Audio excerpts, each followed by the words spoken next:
Hello everybody. Last video में हमने unit 3 तक के सारे लेसन्स कंप्लीट कर लिए हैं।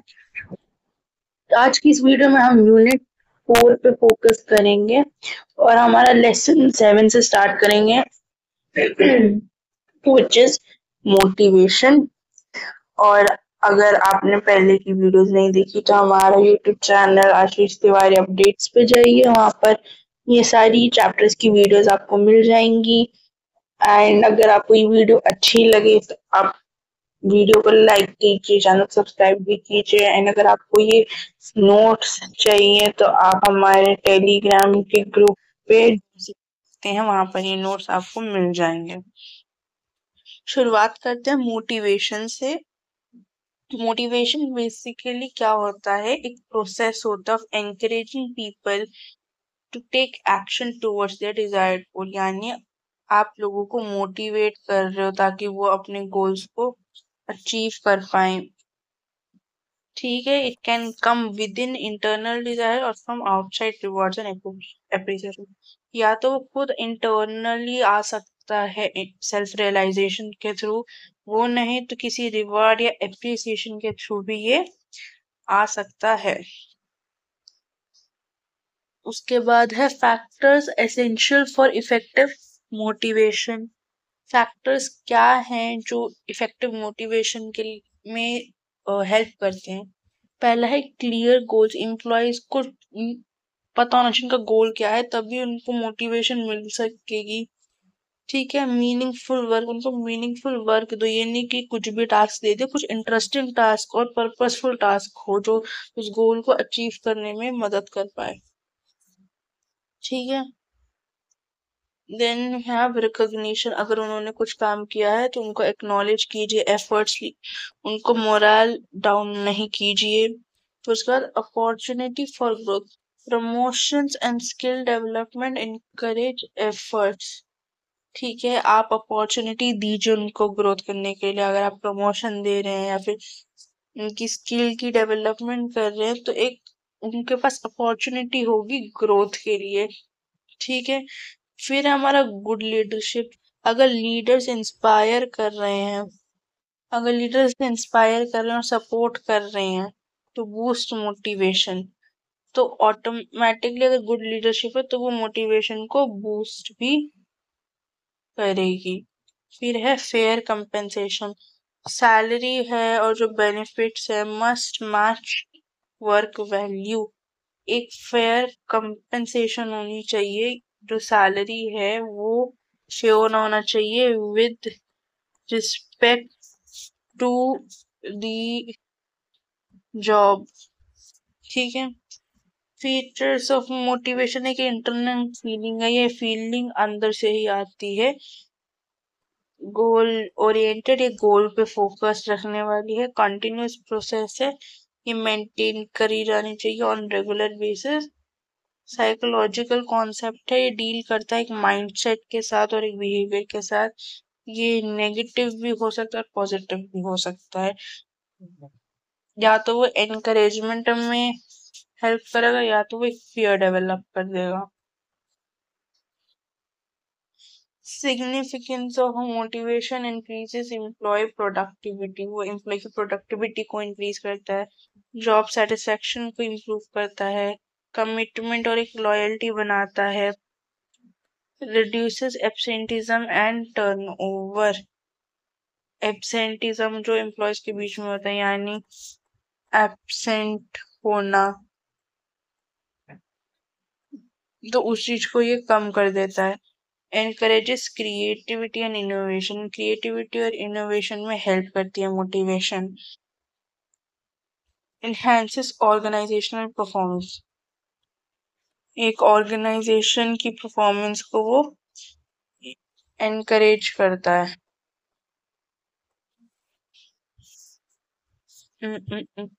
Then we have theories of motivation, जिसमें से सबसे इम्पोर्टेंट है मैस्लो हायरार्की ऑफ नीड्स। ये बोलता है कि मैस्लो की जो हायरार्की नीड्स है, पहले इंसान अपने बेसिक नीड्स को सेटिस्फाई करता है, फिर अपनी सेफ्टी देखता है जॉब की, फिर सोशल नीड्स अपनी फुलफिल करता है। फिर एस्टीम, सेल्फ एक्चुअलाइजेशन, तो ये उसकी एक पूरी हायरार्की है। पहले हमारे बेसिक नीड्स आ गए बेस लेवल पे, फिर सेफ्टी वाले आ गए, फिर सोशल, तो ये हमारी एक हायरार्की है मैस्लो की। Motivation grows as lower needs are satisfied. जैसे जैसे लोअर नीड्स, जैसे ये पिरामिड है, अब इसकी जैसे जैसे लोअर नीड्स सेटिस्फाई की जाती है, जैसे बेसिक नीड्स होती है हमारी पहले, जैसे जैसे ये सेटिस्फाई होती हैं वैसे वैसे हम ऊपर वाले लेवल ऑफ मोटिवेशन में बढ़ जाते हैं। अगर हमारे बेसिक नीड्स सेटिस्फाई होंगे, हमारे बेसिक नीड्स जब सेटिस्फाई होंगे तो मैं नेक्स्ट लेवल में जाऊंगी सेफ्टी के नीड्स। फिर जब ये सेटिस्फाई होंगे तो मैं नेक्स्ट लेवल पे जाऊंगी तो सोशलनेस। फिर मैं नेक्स्ट में जाऊंगी एस्टीम। फिर मैं सेल्फ एक्चुअलाइजेशन में जाऊंगी। फिर हमारा हैजबर्ग्स टू फैक्टर थ्योरी। हम अब डिस्कस कर रहे थे Herzberg two factor theory. Herzberg two factor theory. Herzberg two factor theory में बेसिकली क्या बोला जाता है, जो जॉब सेटिस्फेक्शन है और जो उसकी डिससेटिस्फेक्शन है, वो दो अलग फैक्टर से आती है। पहला है मोटिवेटर्स, पहले मैं मोटिवेटर्स डिस्कस कर रही हूँ। ये cause job satisfaction, encourage better performance. ये आप लिख भी सकते हैं, मैं लिखवा देती हूँ। यहीं पर ही लिख देते हैं। Cause job satisfaction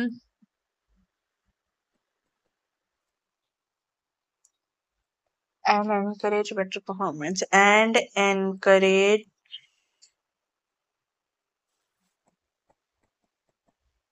better performance। ठीक है, इसमें वो क्या बोल रहे हैं, अगर अचीवमेंट है, रिकॉग्निशन दी जा रही, रिस्पॉन्सिबिलिटी, ग्रोथ मिल रही है, तो वो एक नेचुरल मोटिवेशन का काम करेगा। ठीक है, लेकिन हाइजीन फैक्टर होते हैं, देखो ये हाइजीन फैक्टर्स यानी कि salary, security, company policies, working condition, supervision, तो ये होता है, ये डिससेटिस्फेक्शन को प्रिवेंट करते हैं, लेकिन ये क्रिएट नहीं करते मोटिवेशन। ठीक है, ये बेसिकली डिससेटिस्फेक्शन को अवॉइड करते हैं। इस मतलब अगर आप देखो, अगर हाइजीन प्रॉब्लम को अगर हम हटा दें तो तो वो डिससेटिस्फेक्शन को रोक देता है, लेकिन जो आपको मोटिवेट करती हैं उन मोटिवेशन वाली चीजों को आपको लाना पड़ेगा, जैसे अचीवमेंट और रिकग्निशन।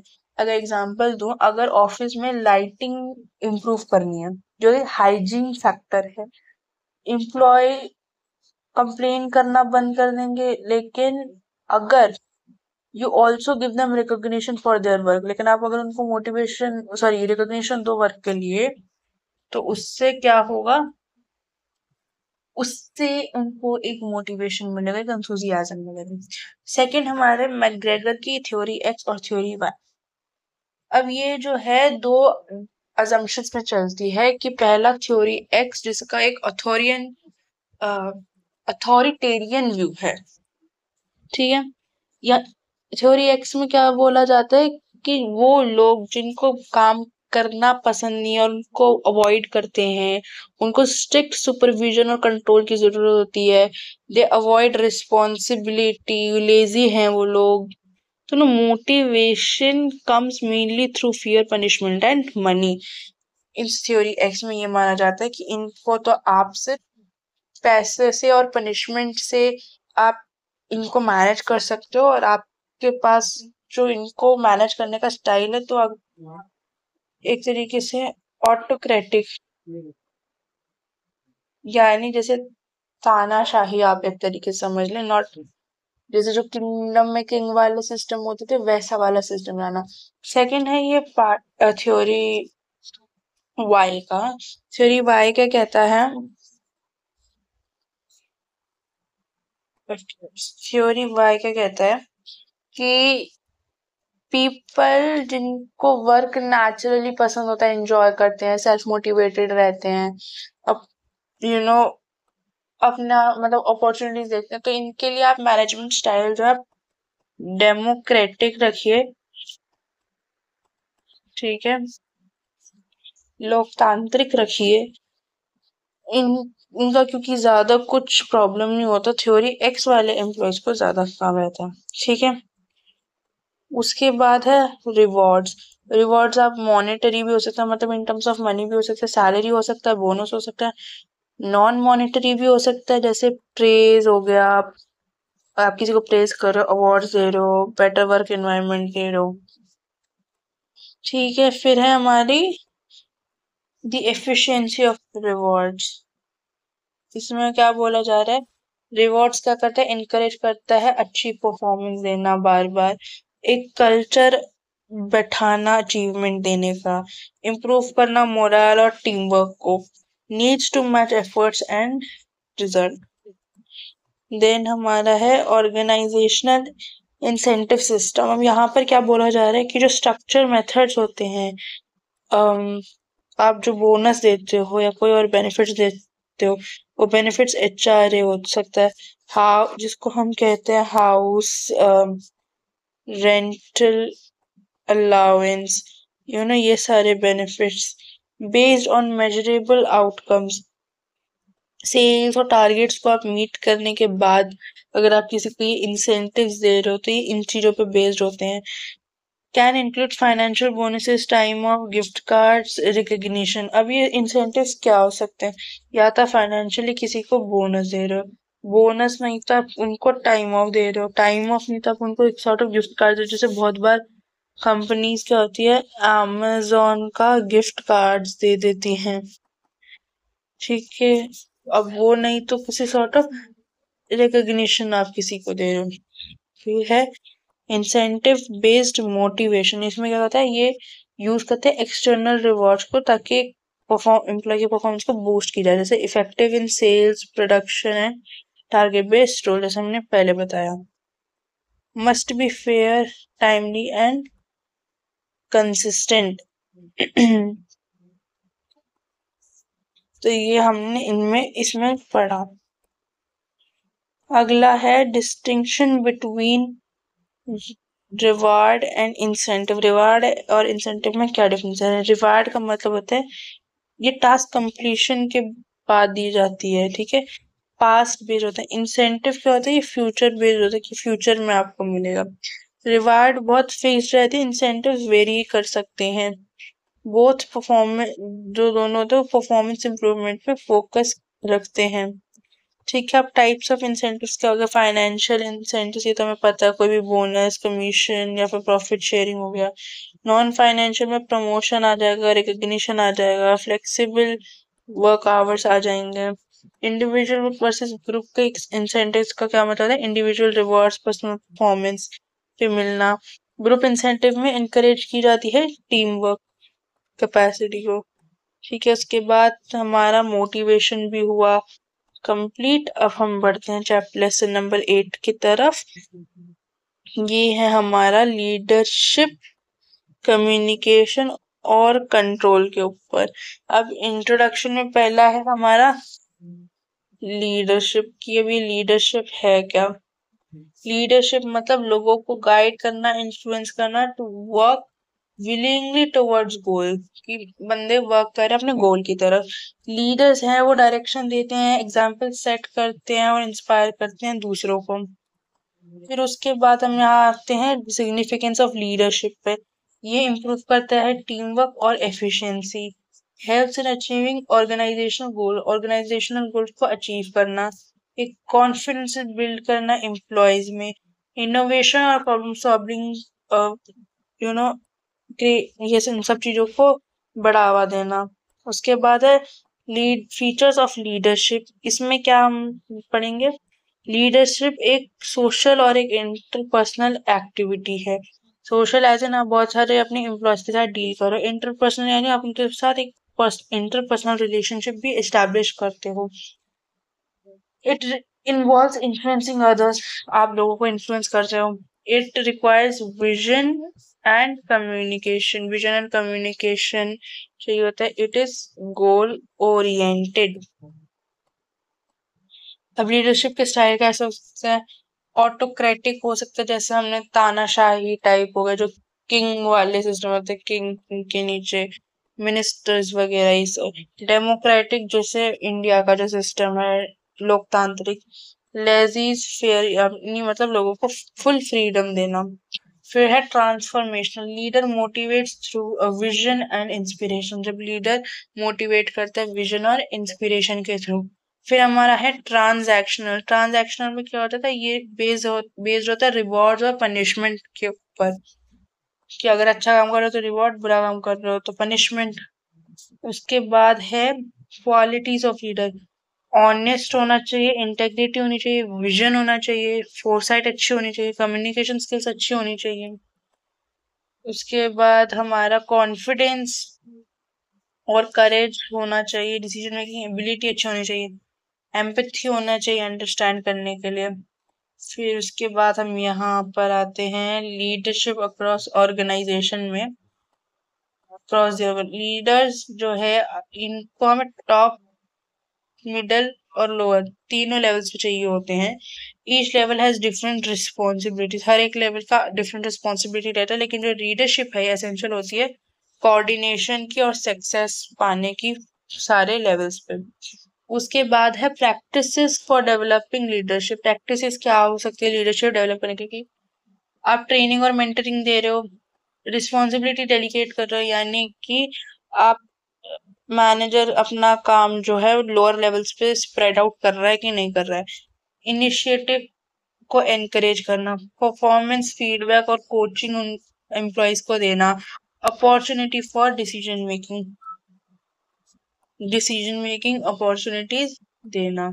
फॉलोवरशिप, फॉलोवरशिप का मतलब क्या होता है? यहाँ फॉलो द लीडर, यहाँ ये लीडर है, इसको बोला जा रहा है कि हम इनको फॉलो करो। Leadership is not effective without active and responsible followers, leadership, चलो मान लीजिए एक लीडर अच्छा, पर वो इफेक्टिव नहीं होगा अगर उसके फॉलोअर्स भी अच्छे ना होए, तो ये लीडरशिप भी किसी काम की नहीं होगी। Good follower support and complement leader, अगर गुड फॉलोअर्स होंगे तो फिर लीडर का काम भी ऑटोमेटिकली इजी होगा। फिर है इम्पोर्टेंस ऑफ गुड फॉलोवरशिप, ये इंश्योर करता है टीम की सक्सेस को, सपोर्ट करता है लीडरशिप गोल्स को, इनकरेज करता है डिसिप्लिन को, कोलैबोरेशन को, brings fresh ideas and loyalty. तो ये सारी चीजें हमारी इम्पोर्टेंट होती है गुड फॉलोवरशिप में। ठीक है, अब है अगला qualities of good follower, good follower की क्या क्या क्वालिटीज होती हैं? पहला है लॉयल रहता है, कमिटमेंट शो करता है, विलिंगनेस टू लर्न, उसके पास लर्न करने की क्षमता होती है, वो क्यूरियस रहता है लर्न करने के लिए। देन हमारे पास एक नेक्स्ट है ऑनेस्टी एंड फीडबैक, ऑनेस्टी दिखाता है अपने काम और फीडबैक भी दे अच्छा होता है इसका। Positive attitude and corporation, positive attitude रहता है, कॉर्पोरेट भी करता है। फॉलोअर्स कैसे टाइप के होते हैं? पहले तो पैसिव, वो उतना ही करते जो उनको काम दिया जाता, कोई इनिशिएटिव नहीं लेते। फिर होता है कंफर्मेशन, लॉयल होता है बट लेकिन की क्रिएटिविटी में कमी होती है। एलियनेटेड क्या बोलता है कि क्रिटिकल होते हैं पर ये इतना इन्वॉल्व नहीं होते काम में।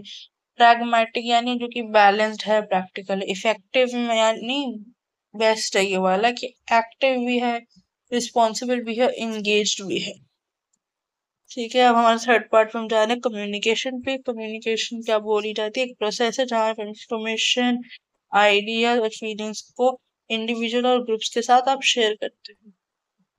ठीक है, अब फीचर्स क्या होते हैं इसके? पहला है इन्वॉल्व सेंडर एंड रिसीवर, एक सेंडर होना चाहिए और एक रिसीवर होना चाहिए ऑफ इंफॉर्मेशन का, एटलीस्ट आप दो लोगों के बीच में इंफॉर्मेशन शेयर हो रही है।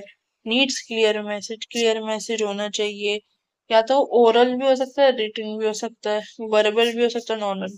तो ये दोनों पॉइंट तो बिल्कुल सेम तरीके के हैं।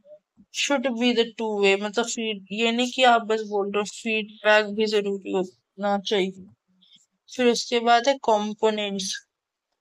कंपोनेंट्स क्या क्या है कम्युनिकेशन के? एक सेंडर होना चाहिए जो मैसेज सेंड कर रहा है, मैसेज होना चाहिए। बेसिकली इसमें हमारा जो मेन कंटेंट होता है वो होता है मैसेज में, और वो होना चाहिए। नेक्स्ट है मीडियम चैनल, कि आप किसके थ्रू भेज रहे हैं, इंटरनेट के थ्रू भेज रहे हैं, इलेक्ट्रॉनिक मीन्स से भेज रहे हैं, ईमेल से भेज रहे हैं। रिसीवर होना चाहिए, फिर रिसीवर को फीडबैक भी देनी चाहिए।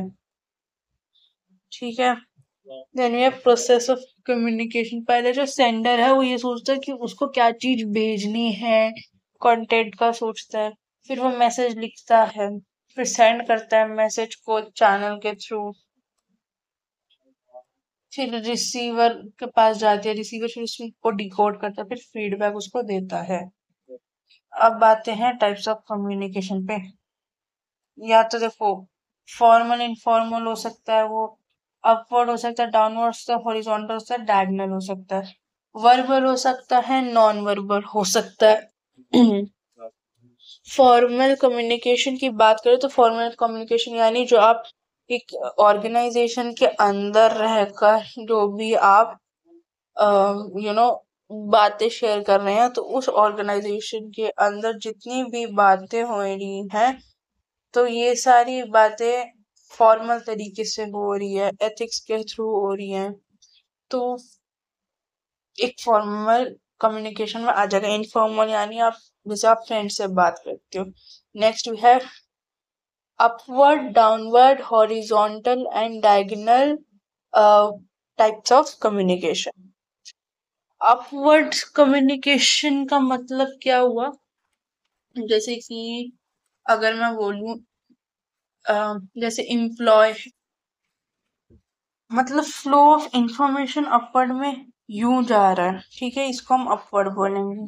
अगर कोई एम्प्लॉय अपने बॉस को इंफॉर्मेशन दे रहा है, वो इस वे में जा रहा है, तो ये अपवर्ड इंफॉर्मेशन होगी। डाउनवर्ड इंफॉर्मेशन में क्या होता है कि सीईओ है, अगर वो गाइडलाइंस दे रहा है, सीईओ जो है वो गाइडलाइन दे रहा है एम्प्लॉयज को या लोअर लेवल्स ऑफ मैनेजमेंट को, तो ये डाउनवर्ड हो गया। ठीक है। हॉरिजॉन्टल में क्या होता है, जो सेम लेवल के लोग होते हैं, मतलब ये डायगोनल होता है, सेम लेवल के लोग होते हैं, इनके बीच में कम्युनिकेशन जो हो रही है वो हॉरिजॉन्टल में आ जाएगी। फिर हमारा जो नया ये डायगोनल, ये डायगोनल क्या बोलता है कि फाइनेंस, एग्जीक्यूटिव या फिर एचआर, ईमेलिंग, सेल्स। देखो यहाँ एक तो यहाँ एचआर वाला है, यहाँ फाइनेंस वाला है। जब ऐसे इन डिपार्टमेंट्स के बीच में या फिर ये सेल्स वाले के पास भी जा सकता है, तो इनके अंदर ही अंदर जब ये ऐसा कम्युनिकेशन चेन बचती है, तो ये डायगोनल में आ जाती है। वर्बल, नॉन वर्बल, आप मुंह से बोल के कोई चीज कम्युनिकेट करे या नॉन वर्बल तरीके से आप कर रहे हो। Next we have qualities of good communicator.